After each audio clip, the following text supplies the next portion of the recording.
perutnya mungkin kenyang, tenggorokannya mungkin tenang, matanya mungkin lapang, tidurnya lelap, tapi jiwa kosong hampa. Akibat apa? Akibat tidak diisi dengan zikir, tidak diisi dengan baca Quran, tidak diisi dengan muhasabah, tidak diisi dengan meneteskan air mata, tidak diisi dengan duduk bersama ulama, tidak diisi dengan sholat berjamaah, tidak diisi dengan kajian-kajian. Sesungguhnya setiap kita datang ke dunia ini sudah membawa benih. Tidak ada yang lahir ke dunia ini kosong hampa.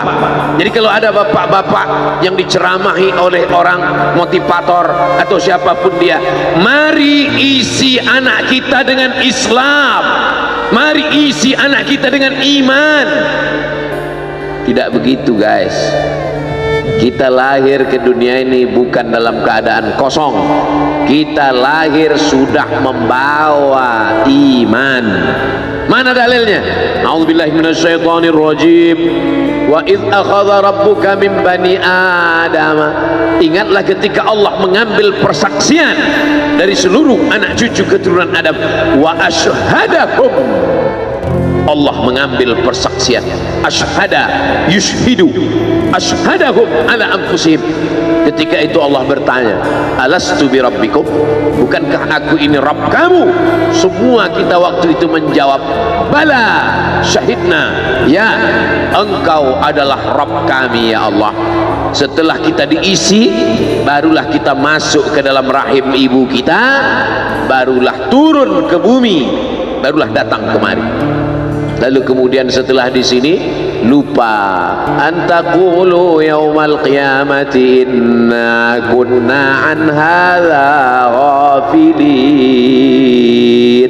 Kami lupa, kami tidak ingat. Orang yang tidak ingat ini diingatkan. Fadzakir, ingatkanlah. Inna fa'ati az-zikra. Fadzakir, berilah peringatan. Inna fa'ati az-zikra, inna fa'ati az-zikra. Az-zikra bermanfaat untuk siapa?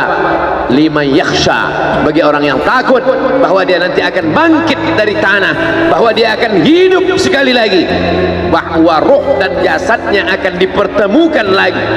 Apa mungkin kita ini akan hidup lagi Pak Ustadz?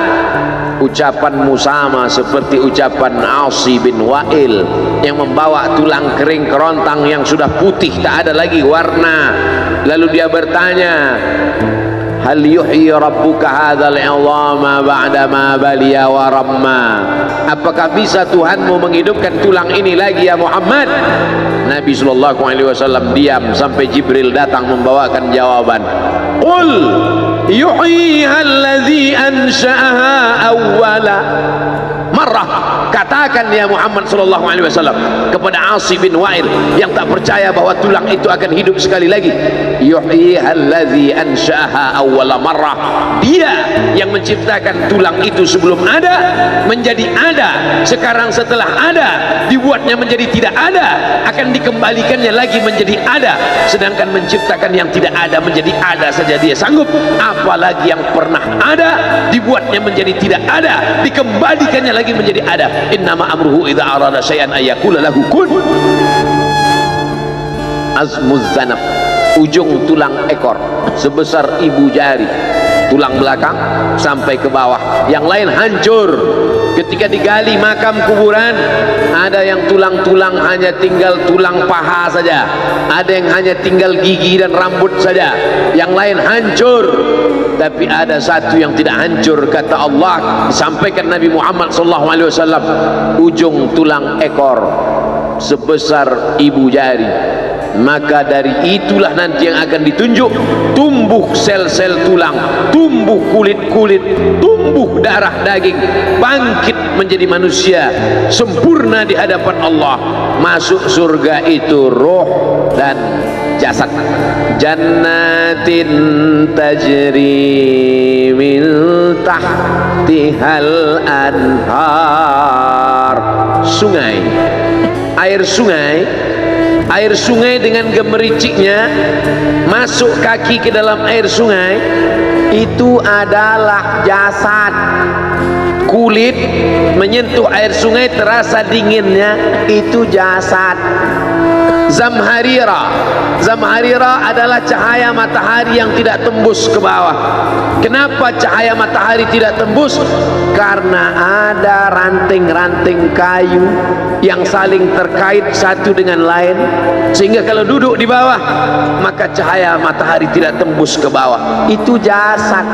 Maka yang masuk surga itu adalah roh dan jasad menurut Ahlus Sunnah wal Jamaah. Kalau masuk surga cuman roh, saya nggak mau. Mimpi masuk surga.